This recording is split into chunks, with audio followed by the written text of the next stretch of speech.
Top stories tonight. Abia State Governor promises to apprehend killers of security men.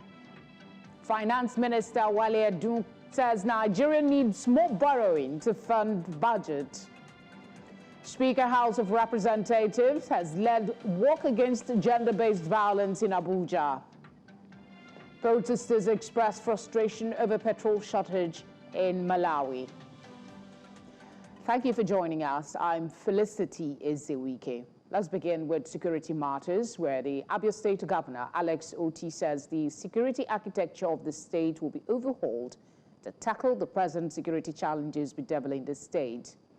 Rising from a State Security Council meeting at his country home in Isiala Ngwa South local government area of the state at the weekend, Governor Otti also assured that peace will be restored.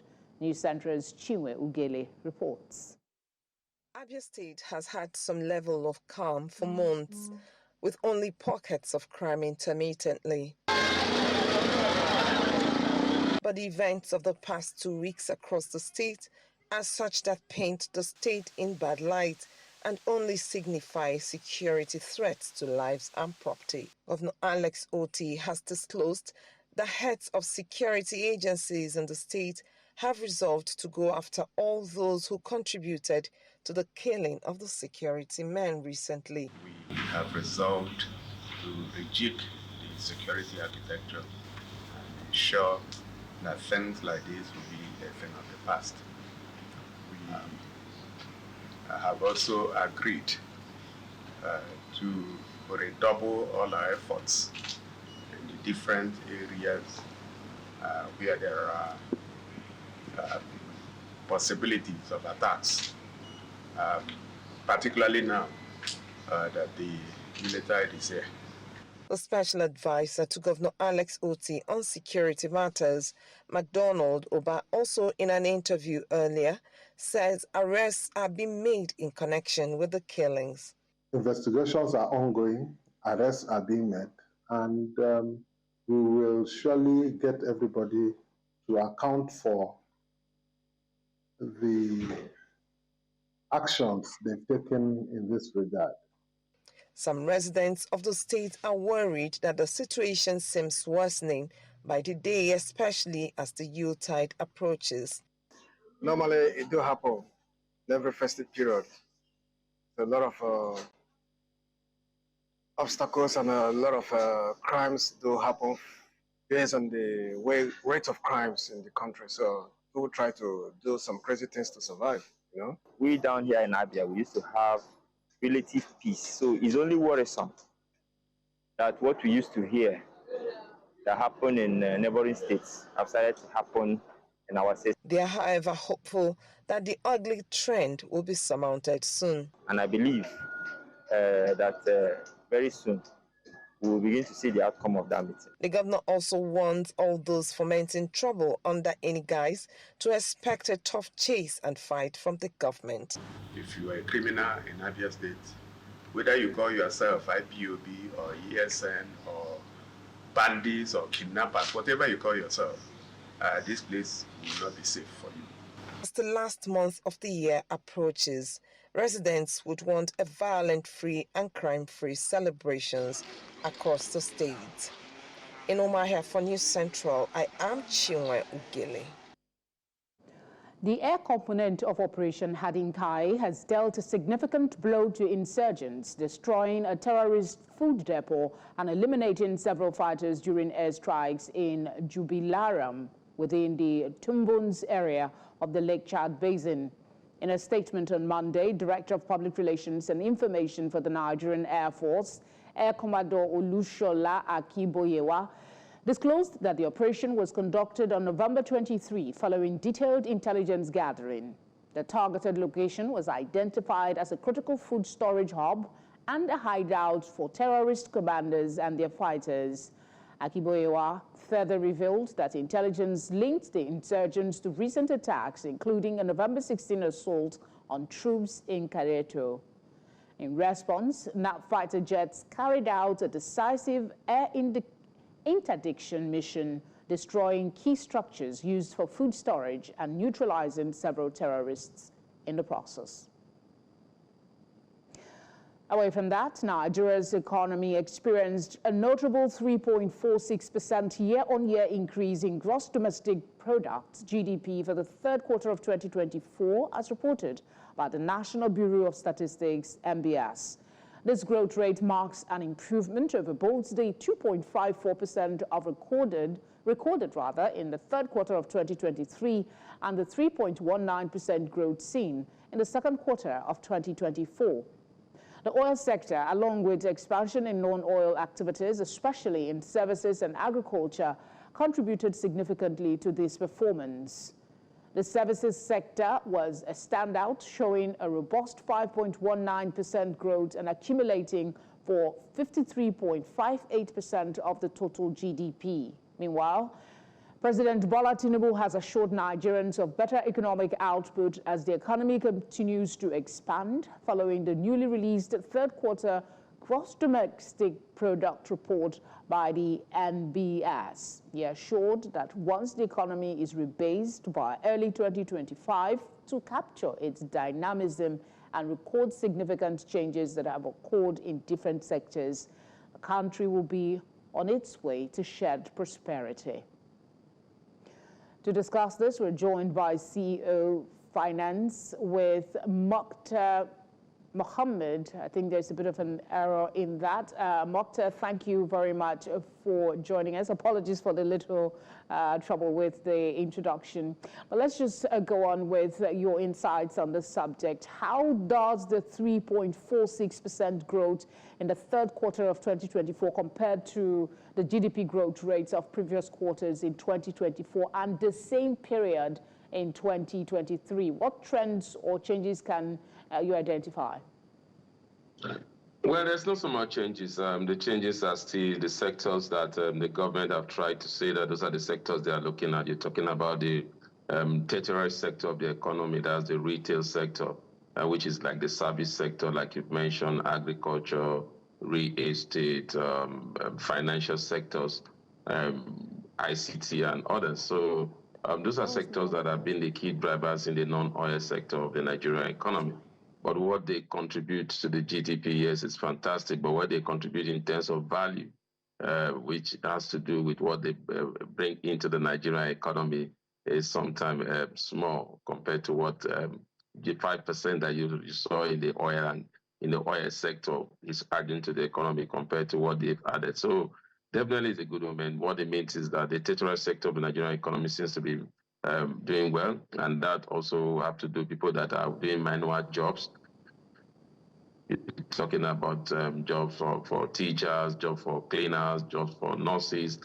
Those are just like I said, the third tier of any economies. And what it means is that because of a lot of activities, especially in terms of infrastructure that the government is carrying out, we are beginning to see that that's why the service sector seems to be the most buoyant. But in terms of addition, in terms of value, which is in the area of what it brings to the country economy to stabilize the kind of crisis that we have in terms of FX, is very minimal compared to the 5% you're having from the crude oil sector.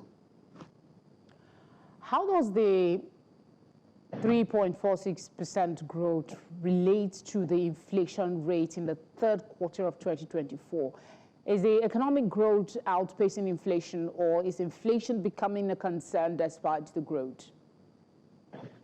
Inflation is a major concern despite the growth, and I think that's what the government is not addressing yet, and they seem to be celebrating this growth in terms of this growth has to do with a lot of productivity, not in terms of adding value to the life of the ordinary Nigeria, but in terms of productivity, we are seeing productivity in this sector. And you talk about the agricultural sector, which contributed so much to this sectorial growth, to sectorial growth in the service sector. But you know, we're battling food crisis at the moment, high cost of living, especially in the area of food. So definitely that means you see some of these things doesn't really add up when you look at that. But in terms of productivity, what it means is that we are producing. But again, is it able to meet the demand, and then they have been able to process it to the relative communities that would need it, especially those in the urban area, and what have transportation done, what have cost of production impacted on that, and that's where the inflationary pressure comes in. The inflationary pressure is largely driven by cost of production. It's largely driven also by FX volatility, which is still there. We have not seen that stability. Rather, we have moved from stability to vulnerability in terms of risks by the FX market. So you can celebrate what you achieve now, but what you need to know is that it's not really having any effect on the ordinary Nigerian at the moment, which sometimes happens when you're having reforms. Reforms doesn't take the shape immediately. You see it, so but you begin to see little successes here and there. And maybe that's why the president is optimistic that by 2025 we'll begin to see the which I call the real GDP, which will have to do with the area of creation of more jobs, not just manual jobs that we're talking about jobs that will come from the formal sector, not or underemployment that we are seeing that is not largely driven in the retail sector. So for me, I think it's good. But again, there's still a lot of work to be done so that Nigerians will begin to see the impact of what the reforms have added to them. To what extent did foreign direct investment and domestic investment contributes to the GDP growth? And we're talking about what role did capital inflows play in driving the economic expansion? Yeah, well, when you look at the retail sector that we're talking about, if you look at companies in that sector, they're actually suffering at the moment because of the FX volatility. So foreign direct investment is non-existent at the moment, and that's why you're seeing those FX challenges that we are having. So definitely capital importation has not been fantastic. But you could see sometimes when they bring in this figure, you look at capital importation in terms of value because of the exchange rate, then you think it's better than what it used to be. But when you look at in terms of output, in terms of productivity, in terms of output, which is majorly what drives capital importation, you realize that it's very, very small compared to last year when you look at the exchange rate there and now. So definitely foreign direct investment have not played a major role in what we are seeing. But the retail investors actually, I mean, which you look at the service sector, when you look at why in this service, you talk about agriculture, ICT, trading, manufacturing, crude oil, exception of crude oil, finance and insurance and real estate, they are largely driven by locals. Yeah, so that's why you see those are largely retail investors. And that's why the only one that seems to help in terms of bringing our reserve to a little bit of, will help boost our reserve is the crude oil sector. And that's why contributed at little as 5 points up. But when you look at the values adding to our reserve, trying to create that stability is more than what the totality of what you've seen in other sectors. So there's still a lot of work to be done. The only way that you see this adding value in terms of FX or economy, which our economy generally needs now, is if these sectors like the ICT sector, the agricultural sector, the manufacturing sector, the trading sector are largely driven by foreign direct investors that are coming in to establish companies here. But rather what you see is that a lot of foreign companies are actually leaving Nigeria. So definitely this is largely driven by retail investors, probably that largely driven by locals or the retail investors in Nigeria at the moment. Mokhtar, as always, thank you very much. And I must reiterate, I was so used to introducing you a different way that I was slightly thrown when I was introducing you as CEO Finance with Mokhtar. So the error was from me, not from my producers. Thank you again for your time. That's the same applied to me. That's my own platform, CEO Finance with Mokhtar. So it's okay. All right. All right, thanks again. Still talking money coming up. Finance Minister Wale Adu says Nigeria needs more borrowing to fund budget. Details when we come back. Do stay with us.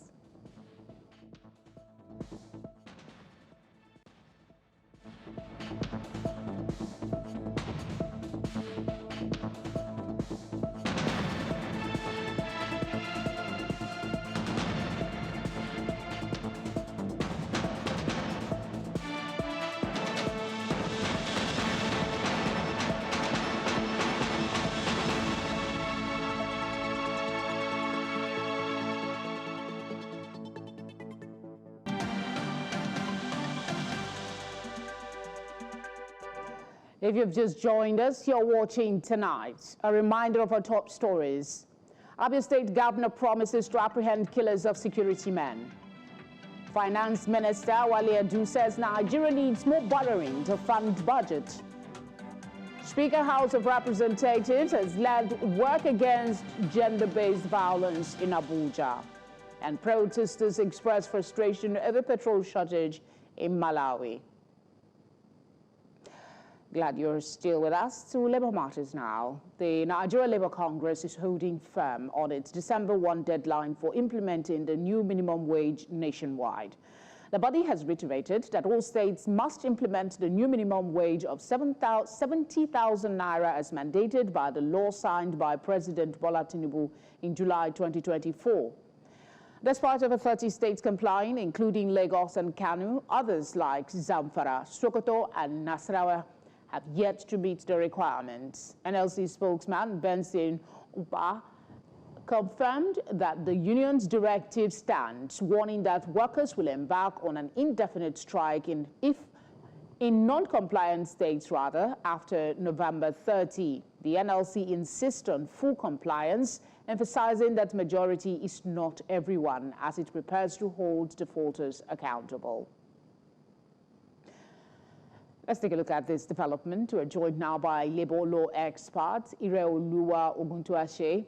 Isiala, thank you very much for joining us. There has been substantial compliance, 30 states so far. Are there any indications for you that the remaining states will come to an agreement in about a week?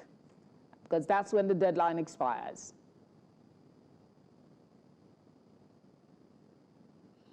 Okay, thank you for having me. I think it's a fact that 30 states have already complied, remaining 6 states. I think if we are to grade it by virtue of percentage, I think that's a very high mark, and that's very commendable.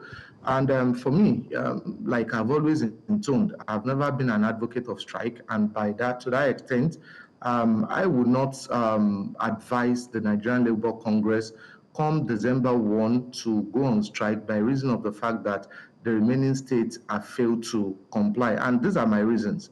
Number one, we need to identify the fact that labor is in the exclusive list, and to that extent, is an act. The legislation on labor is an act that covers the whole of Nigeria, but all the governors are also major stakeholders. Now, for the remaining 6 governors that are yet to join, why can't labor do a march or a rally or a protest, to show their dissatisfaction with the fact that the governors are yet to join? Because I wouldn't subscribe to a situation whereby labor will go on strike when 30 states have already complied. I don't think that will go well for the whole of Nigeria, particularly considering the economic implications that strikes, have normally done, have normally foisted on the citizens of Nigeria and the economy as a whole over the years. And I think we should have learned by now that strike is not always the solution. Now, the disadvantages of strike is more than the advantages. And if we are also to look at this critically, the number of states that are yet to comply, they're just merely 6. So why can't they engage the 6 governors and let them know the reasons? And I don't see any reason why labor can still not, to a very great extent, maybe extend it 2-week extension, so that at least the state can also but some would, on the flip side, some would argue with you that it is also a mark of disrespect and dishonesty from the governors to the labor unions, because the labor union have given them time. This was in July. We're talking about December as a deadline. You mentioned the economic situation. The economic situation is something that everybody is citing. Would you if somebody says you're being unfair to the Nigerian Labour Union in their bid to go on a strike in protest come the deadline? Now, we need to understand something. This issue is not about Nigerian Labour Union, but Nigerian workers and Nigerian as a whole. Nigerian Labour Union are representing Nigerian workers. So if we are to apply the utilitarian theory by Jeremy Bentham, the question we have to be asking ourselves is what will be the greatest good for the greatest number of people in Nigeria? Will strike be the greatest good for the greatest number of people in Nigeria, especially the workers, for the state governments that are yet to comply? In my own opinion, I don't think so. And I've said it countless times that Nigerian Labour Union should find more creative ways of engaging the governors, of engaging the president, instead of going on strike. Because what creative ways would you example, encourage? Because, I mean, that's part of the conversation we're having. What creative ways would you encourage the NLC to employ? I know you mentioned earlier peaceful protests, but beyond that, what else would be something that would be more assertive and that would compel action? 6 out of 30 is unfair to the citizens and workers in those states, don't you think? Now, I agree with you that 6 may be unfair. Now, 6 is only unfair to the extent of the workers in that state. Now, we need to understand. Now, for the six governors that are yet to comply, the effect is going to be on their workers. So, in terms of creative ways, now, why can't NLC, in addition to the protests, why can't they picket them? Why can't NLC, in addition to the protest, why can't they write statements and put it in the newspaper?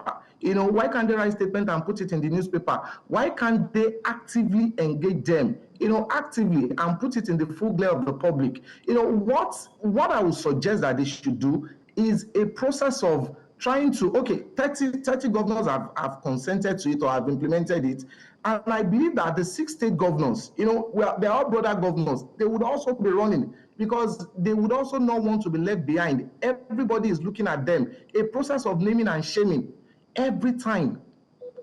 This particular state is here to comply, this also state is here to comply. It will be a different thing if all the states are here to comply. But in fact, why can't they even take up the issue also with the president? Because I believe that as at the time that Nigerian Labour Congress wants to agree, on the issue of the minimum wage, the president at a point have to actively attend the meeting. So the president, in as much as Labour is in the exclusive list and Nigeria is a federal system, I'm actually actively, get involved in this. I'm actually very curious as to what the president is expected to do in this scenario for the 6 states that have failed. But we're time pressed. So there is one other important question I'd rather you pay attention to, and that is the question of the impact of the amount that has been approved. Will the implementation of the 70,000 naira minimum wage really impact the quality of life at the moment? Or should Labour demand more, considering our economic reality? Well, at this point, Labour cannot demand more because we all understand that the the issue of minimum wage is regulated by legislation.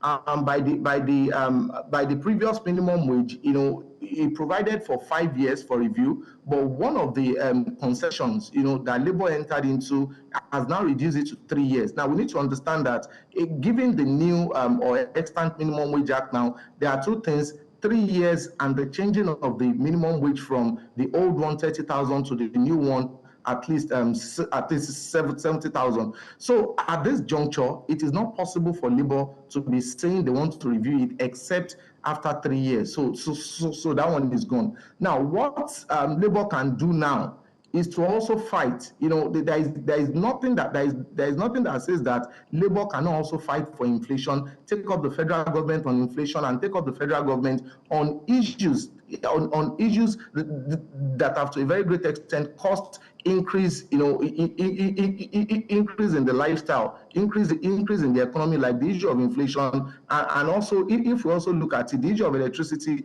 is also one of the things that Labour can also look at. For me, I've also been an advocate that in lieu of fighting for the increase in the minimum wage, they can also contemporaneously have also fought for a lot of things that have also affected the increase in the cost of the living.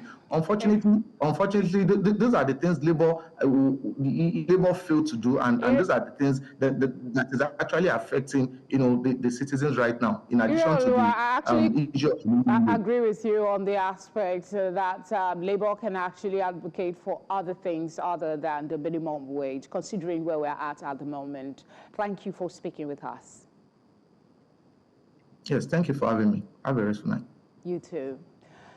To budget matters, the Minister of Finance and Coordinating Minister of the Economy, Wale Edu, says the Nigerian government needs more borrowing to fund its budget, even though some ministries, departments and agencies have surpassed their revenue targets. Edu said this during an interactive session of the Senate Joint Committees on Finance and National Planning and Economic Affairs on the 2025-2027 Medium-Term Expenditure Framework Fiscal Strategy Paper. According to him, the borrowing needs to be done productively and efficiently based on the Senate's approval for proper funding of the budget. Governor Caleb Mutfwang has presented the Plateau State Medium-Term Expenditure Framework and Fiscal Strategy Paper for the 2025 to 2027, along with the 2025 Appropriation Bill to the State House of Assembly. Approximately 471.1 billion naira is the total sum of the budget, which the governor said will give priority to security, agriculture, education, health, and other sectors that will further improve livelihood in the state. Correspondent Chizoba Anyowi tells us more.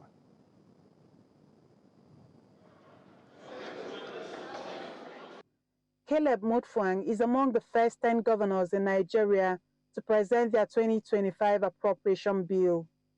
The recurrent expenditure for the fiscal year is 201.5 billion naira, representing 45.46% of the total budget, while the capital expenditure stands at 258.8 billion naira, representing 56.54% of the budget size.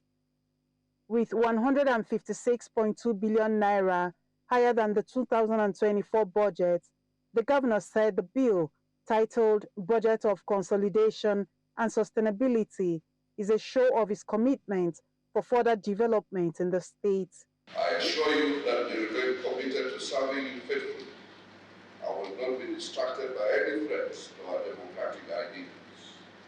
I wish to inform this honorable House that the implementation of the budget will still be anchored on the present Plateau State Strategic Development Framework of 2023 to 2027, which is encapsulated in 3 pillar policies. 1, peace, security, and good governance. 2, sustainable economic revival. And 3, physical infrastructure development. He is hopeful the Assembly members will ensure the budget receives swift attention, scrutiny, and speedy passage. I sincerely trust that this budget will receive the attention and scrutiny it rightly deserves.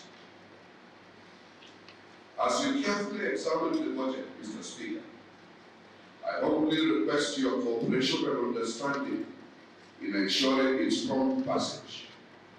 A swift approval will enable us to initiate the implementation of these vital projects without delay.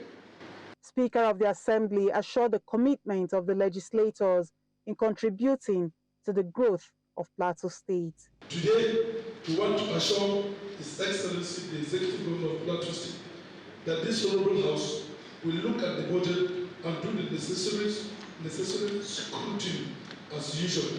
But it should be noted that this institution remains resolute. We will never be disgraced, abused, or ridiculed in the name of creating seamless working relationship. The people of Plateau State, as well as the governor, are now waiting on these legislators' swift approval and passage of the 2025 budget. In Jos for News Central, Chizoba Anyowi.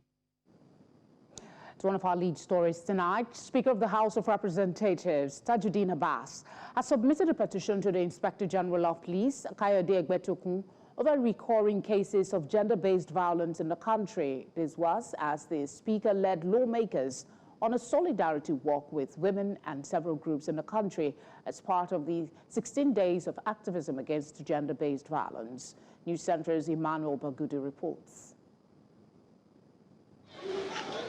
A call for accountability and decisive actions to safeguard vulnerable groups.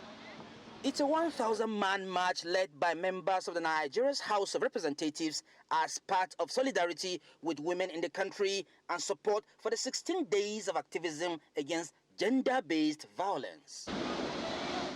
The theme of this year's event is "There is no excuse for violence against women and girls." The demonstrators walked through major streets within the 3-armed zone and arrived at their destination, the Nigeria Police Force headquarters, where they submitted their petition to the Inspector General of Police. Sometimes when the arrests are made, you know, the evidence is spoiled, the evidence is damaged, the evidence is missing. Sometimes when they get to court, nothing to show for it. So this is where we have come to appeal to the Inspector General of Police that he should help us pass it down to the grassroots of the police force, that henceforth any gender-based violence that gets to any police station across the country must be taken seriously. There are laws, and perpetrators that violate such laws must be brought to book. This petition is a call to action, urging the Nigerian police force to take concrete steps to address this critical issue. We request that the police should increase the number of gender desks in police stations across the country to provide a safe and supportive environment for survivors of gender-based violence. We are saying no to sexual harassment. We are saying no to gender-based violence. The rape, we are saying no. The Parliament for the first time is going to be actively involved in the 16 days of activism. After today, tomorrow, there's going to be a sash demonstration in the chamber where members are going to wear an orange sash in solidarity with the women that have been abused all over Nigeria and all over the world at large.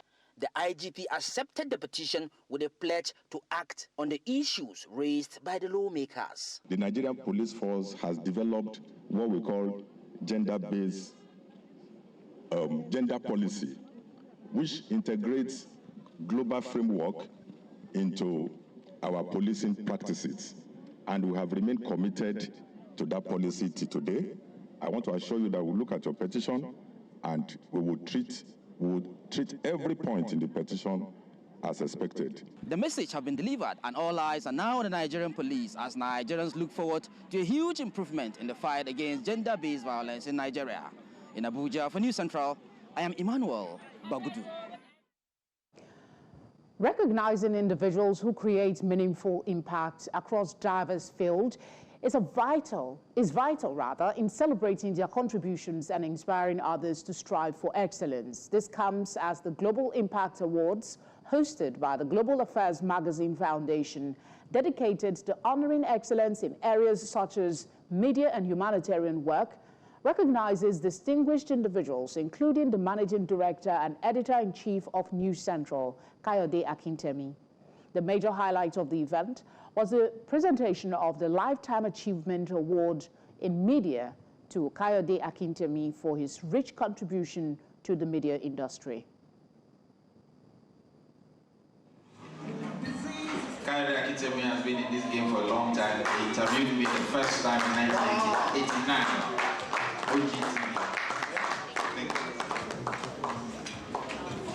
It's an incredible honor to receive this award on behalf of Mr. Kayode Akintemi.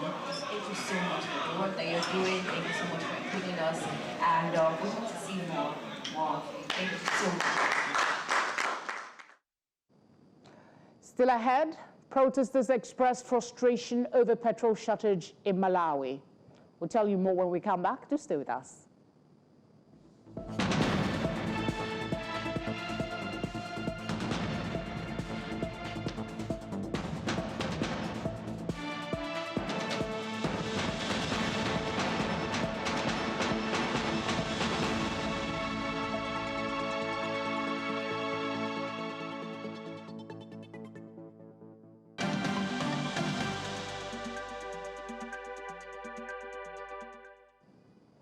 Police in Lilongwe on Monday used tear gas shells to disperse protesters demanding the resignation of the energy minister amid a fuel shortage in various regions that has hit Malawi hard for a month. Protesters took to the streets early in the morning, chanting anti-government slogans and waving placards to express their anger over the fuel shortage. However, in less than an hour, police officers arrived at the Lilongwe Community Center in the heart of the capital city and used tear gas canisters to disperse the protesters. So far, no casualties or arrests have been reported. Protesters' main demand was that Energy and Mining Minister and Chief Executive of Malawi Energy Regulatory Authority resign for failing to address the situation.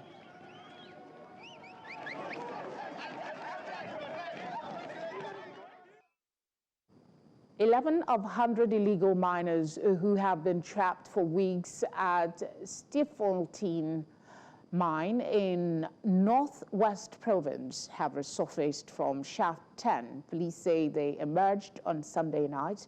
However, some ran back immediately upon noticing the police presence.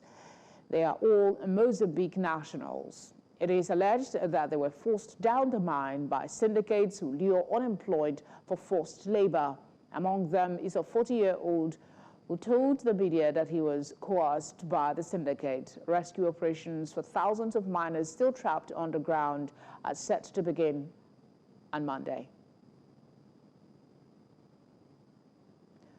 Let's join our business desk for today's update.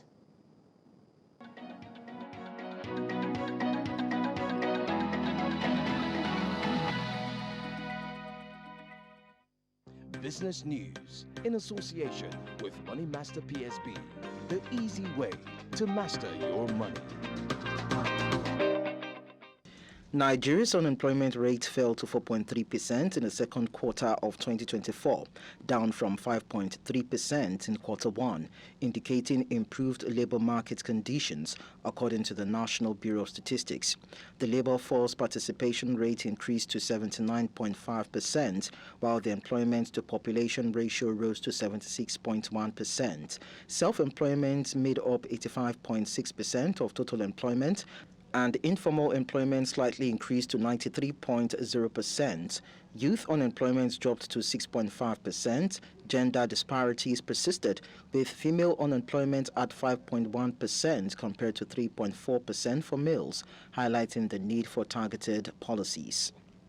Domestic transactions on the Nigerian exchange reached 3.73 trillion naira year-to-date by October, comprising 83.35% of total market activity.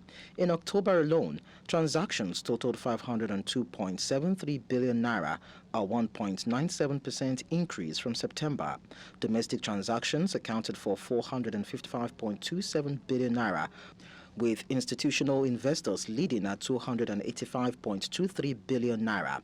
Year-on-year, total transactions rose by 127.54% from 220.94 billion naira in October 2023, while foreign transactions increased to 47.46 billion naira in October. They still represented only 9.44% of market activity. Total Energies SE announced it will halt new investments in India's Adani Group until the implications of U.S. bribery charges against founder Gautam Adani and others are clarified. This decision raises concerns about Adani Group's financing capabilities and impacts Total Energies' growth ambitions in India. The French company has previously partnered with Adani in renewable energy and natural gas, following allegations from U.S. prosecutors of over $250 million in bribes related to solar contracts. Shares of Adani Green Energy fell by 11% in Mumbai. Total Energies emphasized it will not invest further until the situation is resolved. And that's all on business news. I am Lekon Onobanjo.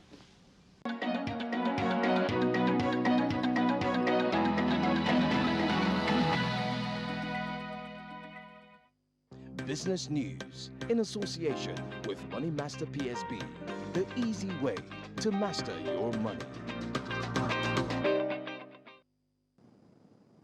Up next is sports.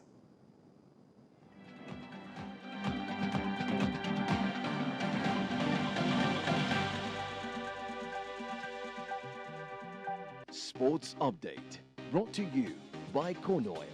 Corn Oil, we go the extra mile.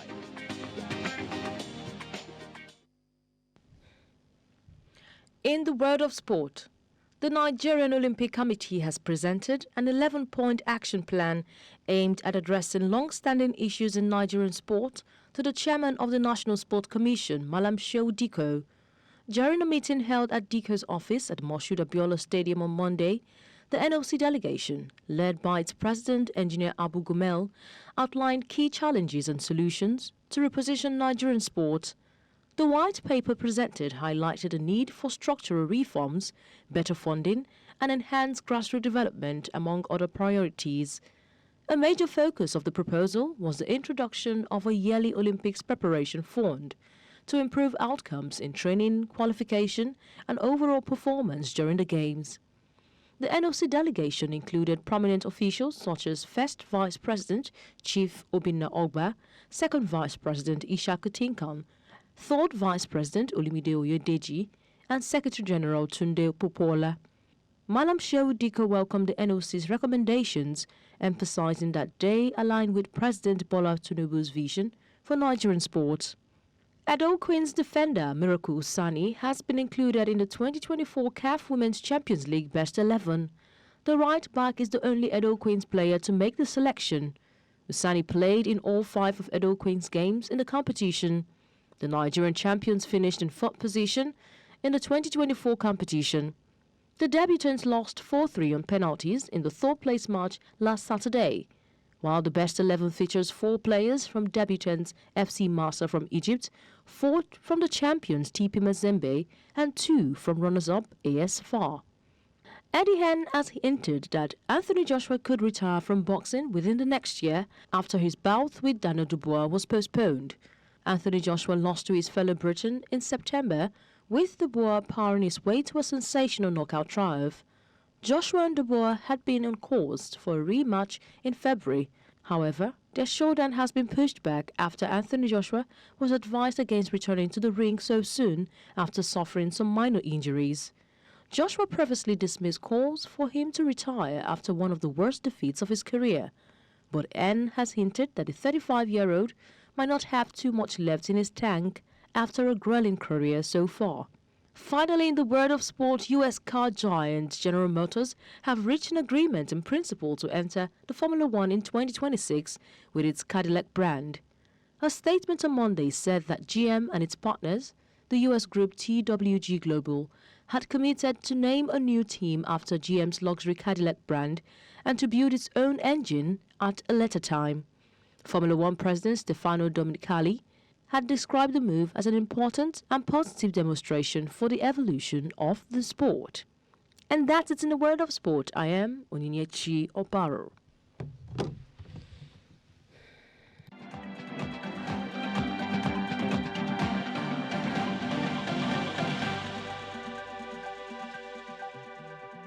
Sports Update, brought to you by Corn Oil. Corn Oil, we go the extra mile.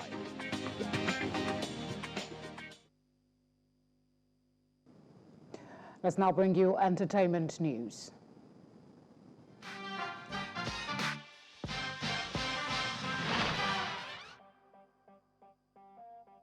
Entertainment news in association with Glow Unlimited. And now in entertainment tonight. In very recent years, we've witnessed global acceptance and recognition of our Afrobeats genre, even in international awards like the highly coveted Grammys. One big question is, how much impact does a Grammy win or nomination truly have on an artist's career, especially on the international market? On eCentral today, we were joined by marketing strategist Tochi Lewis as he shared some insight based on his research. One big question is, how much impact does a Grammy win or nomination truly have on an artist's career? Joining us on the show right now is marketing strategist Tochi Lewis. Other than the talent themselves, the songwriters, the producers, everything is just like going up. Mm-hmm. And you can see that with each year it's kind of different, because when we did the research last year, the consumption was a bit steady. Okay. But cases like Loje, for instance, he was nominated alongside Chris Brown for Sensational. Right. The song did not exactly spike, but Loje's followership on Instagram kind of moved a bit. So you can tell from just from consumption to artist, visibility, to also things like even collaborations, actually, because an artist like Loje, for instance, that's with that Grammy nomination, whatever, he can use it to secure bigger opportunities tomorrow, brand partnerships and all of that. So definitely it does have very huge impact. Well, not everyone's going to be a Grammy winner, and although awards aren't a yardstick to equate success, hard work and passion will always set Afrobeats stars apart. And now on the international scene, Kendrick Lamar dropped a surprise album, GNX, on Friday, and fans are already dissecting every bar. One lyric in particular caught everyone's attention. Kendrick reflects on being chosen for the Super Bowl halftime show in New Orleans over hometown legend Lil Wayne. On the song Whacked Out Morals, Lamar's lyrics include, "Used to bump the Carter 3. I held my rolly chain proud. Irony. I think my hard work let Lil Wayne down." But Kendrick isn't dissing, he's reflecting. Still, Wayne seemed to have feelings about it. Early Saturday morning, Wayne responded on X saying, "Let this giant sleep. I beg you all." Now, Wayne has been vocal in the past about his disappointment in not being picked for the Super Bowl halftime show, calling it a heartbreaker. And while his latest post doesn't call out Kendrick directly, he's urging fans not to stir the pot. Meanwhile, Kendrick isn't just addressing Wayne, he's name-dropping Nas and Snoop Dogg in GNX too. In fact, Nas sent Kendrick love, calling him an inspiration. And Snoop? He took Kendrick's shout-out in stride, confirming on X that it really was the edibles.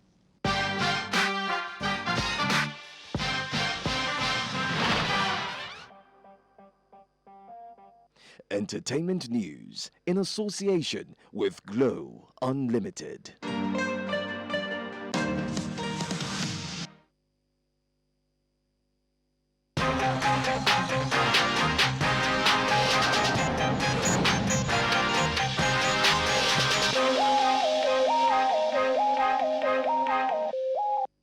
Now in trends.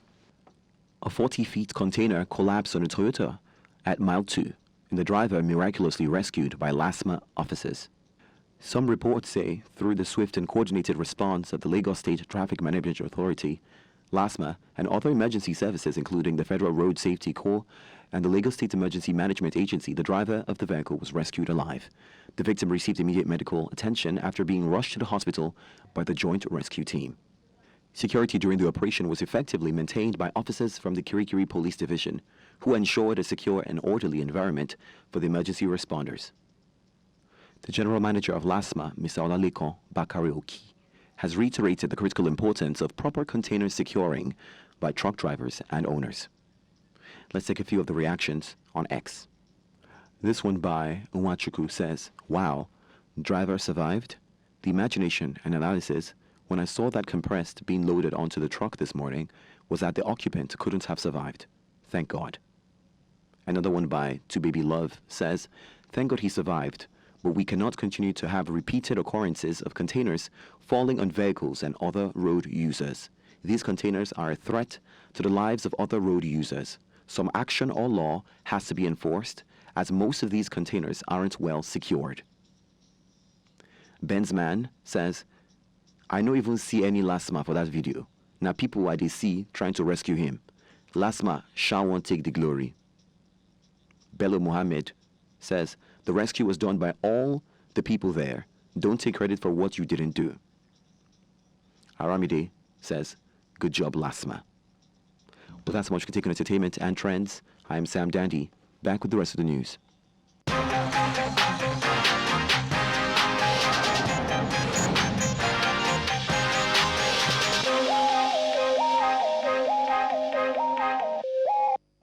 And that is all we have for you tonight. But before we go, let's take another look at some of the major stories.